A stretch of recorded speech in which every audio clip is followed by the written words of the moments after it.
Hello बच्चों, मैं Siddhivinayak academy में आपका हार्दिक स्वागत करता हूँ।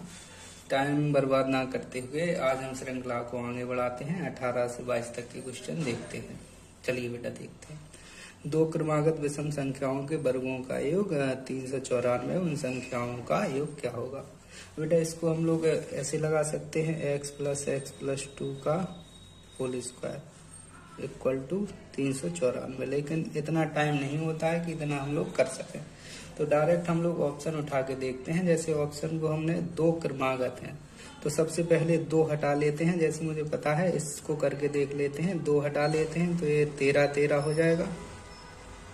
फिर ये जो दो हटाया था इसमें ऐड कर देंगे। तो ये संख्याएं कौन कौन सी हैं आपकी? 13 + 15। अगर इन संख्याओं का वर्गों का इसका 169 होता है, 225 होता है। अगर इनको जोड़ेंगे तो 394 होगा, और अगर इनको हम जोड़ दें तो हमारा आंसर 28 हो जाएगा। ठीक है, अब आगे अगला क्वेश्चन देखते हैं। 1 का क्यूब + 2 का क्यूब ...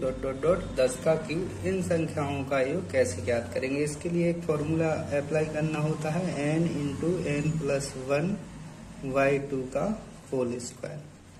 अब n इसमें हमारा 10 दिया हुआ है। 10 गुणा 10 का 10 + 1 11 हो जाएगा, बटे 2 हो जाएगा का पावर 2। तो 5 × 10 और ये हो जाएगा 11 × 5 = 55।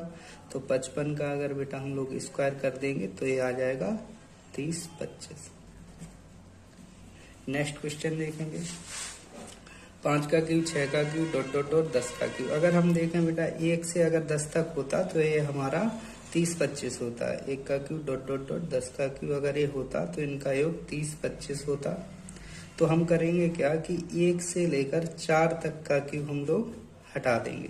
तो हमारा 5 से लेकर 10 तक का क्यूब आ जाएगा। 1 का क्यूब होता है 1, और 2 का क्यूब होता है आपका 8, 3 का क्यूब 27, और 4 का क्यूब होता है 64।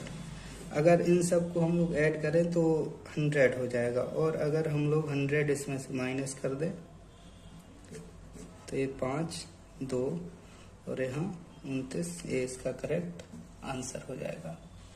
अब नेक्स्ट क्वेश्चन हम लोग देखते हैं। 1 का क्यूब, 2 का क्यूब ...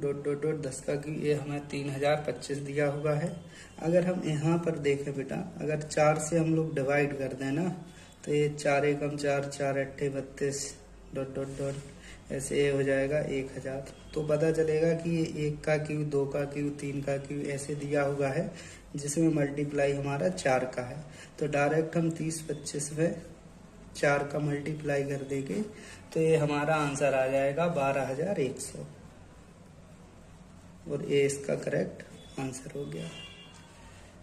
ठीक इसी प्रकार से अगला क्वेश्चन जो दिया हुआ है, 1 का क्यूब, 2 का क्यूब + 10 का क्यूब बराबर दिया है 3025। तो हम लोग अगर एक काम करें कि यहाँ अगर इसको देखा जाए तो ये 8 है, ये 64 है। अगर इसमें हम लोग 8 का डिवाइड कर दें तो ये दिया हुआ है 1 का क्यूब, 2 का क्यूब ... 10 का क्यूब। तो अगर इसमें बेटा 8 का मल्टीप्लाई अगर हम लोग कर दें तो ये 30 × 25 × 8 मल्टीप्लाई करेंगे तो ये आंसर आ जाएगा 24200। ये इसका करेक्ट आंसर है। पूरी श्रृंखला पढ़ने के लिए आप हमें सब्सक्राइब करें और अपने दोस्तों के साथ शेयर कर दें। धन्यवाद बच्चों, कल मिलेंगे।